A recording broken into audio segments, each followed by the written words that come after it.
Welcome to Sunny TV Unfiltered. My player ratings for Frankfurt versus Arsenal. Arsenal winning the game by 3-0 and doing what we needed to do really. By far was going to be our most difficult game in the group stages, going away to Frankfurt, very hostile atmosphere, and the young players done really well.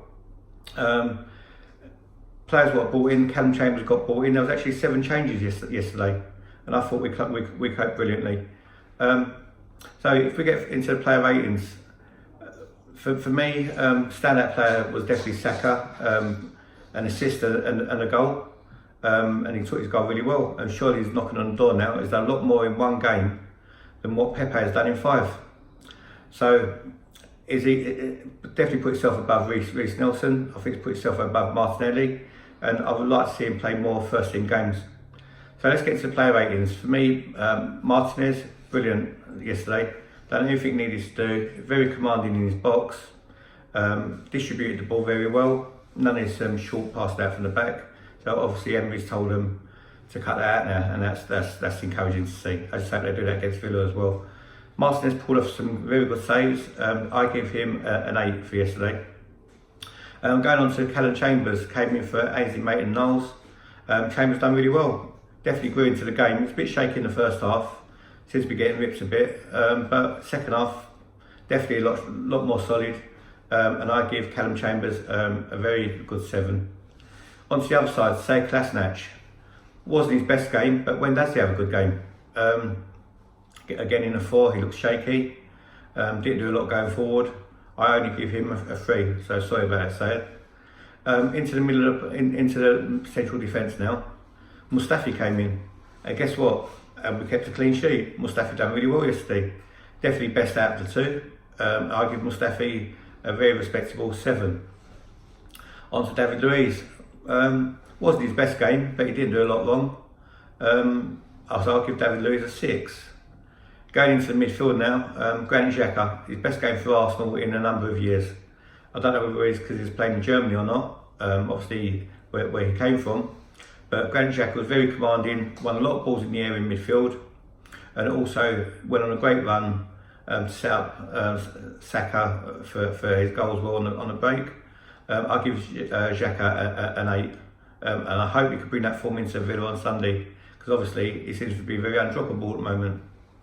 Alongside him was Lucas Torreira, a mixed bag from Torreira.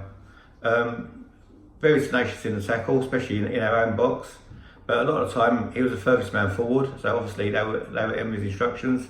I'd like to see Torreira sitting alongside Xhaka and not getting forward, because we've got plenty of players who could get forward.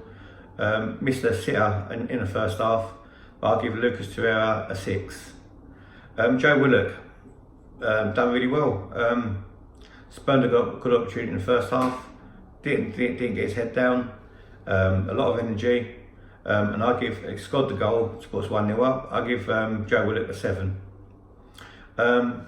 Going into the forward line now, we'll go with Emil Smith-Rowe. Really disappointed by Smith-Rowe. I thought he was terrible yesterday. Very weak on the ball, kept giving the ball away. I don't think playing out on the right is his best position. For me, he's more of a central number 10. But I thought Smith-Rowe was very poor yesterday. Obviously coming back from injury. But I only give Smith-Rowe, I'm going to give him a 2, I'm sorry, but it wasn't good enough. On the other side, Saka, man of the match by a country mile, caused them endless problems. What a great talent this kid, only 18 years old, really like to see him get some more first team opportunities.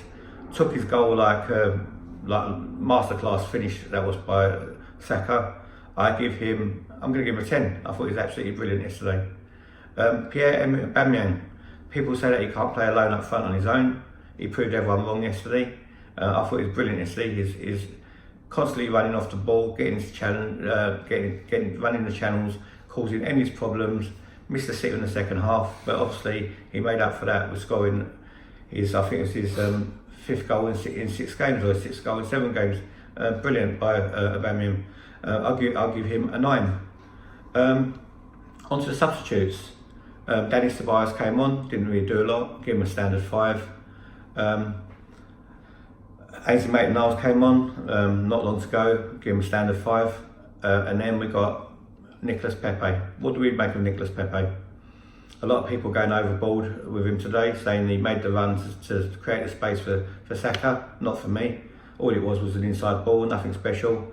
Still can't see him taking on his man, being really effective in the game. Definitely suffering with a lack of confidence or a lack of match fitness is one of the two. I think there's definitely a lot more to come from Pepe, but based on that showing, still not good enough for me. I only give him a 4. So Nicolas Pepe, come back your ideas up, start believing in yourself, start justifying your £72 million price tag. Unai Emery, last night, he's come under a lot of criticism, and rightly so.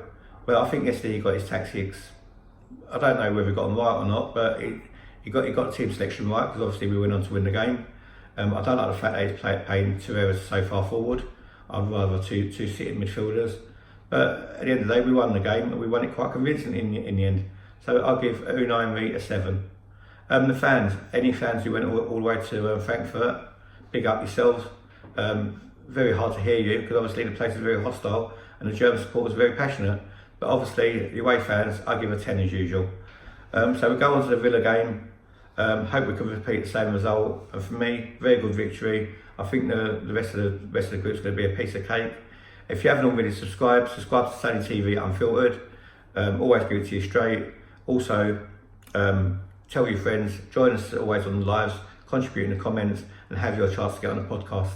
So that's all from me. On to Villa on Sunday.